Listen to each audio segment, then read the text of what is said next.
તાપી જિલ્લાના Songadh police station વિસ્તારમાં બનેલ નજર ચૂકવી પૈસાની ચોરીના ગુનાને ગણતરીના કલાકોમાં શોધી કાઢી 4 આરોપીઓને ₹3,65,000ના મુદ્દામાલ સાથે પકડી પાડતી LCB parole furlough squad Tapi જિલ્લા સોનગઢ તાલુકાના મોજે સોનગઢ ઓટા ચોકડી પાસે આ કામના અજાણ્યા 3 આરોપીએ ફરિયાદી રાકેશભાઈ મીનુભાઈ ચૌધરી જે રહે નાની ખેરવણ તાલુકો સોનગઢ જિલ્લો તાપી તેમને મોજે સોનગઢ હીરવા પ્લાઝા ખાતે આવેલ बैंक ऑफ बड़ौदाમાંથી ₹45,000 उपाड़્યા। તે વખતે આ 3 અજાણ્યા ઈસમો ફરિયાદીને કહેતા હતા કે हम लोग बाहर के हैं और हमें यहाँ रुपया जमा कराने हैं, तुम मेरी मदद करो તેમ કહી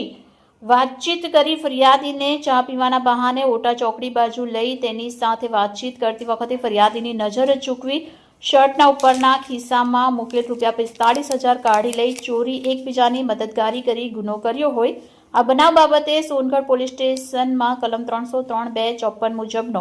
તારીખ 27/2/2026ના રોજ અનડિટેક્ટ ચોરીનો ગુનો સોનગઢ પોલીસ સ્ટેશન ખાતે રજીસ્ટર થયો હતો। રિપોર્ટર વિકાસ પાટીલ, બુલેટ 26 ગુજરાત ન્યૂઝ, તાપી।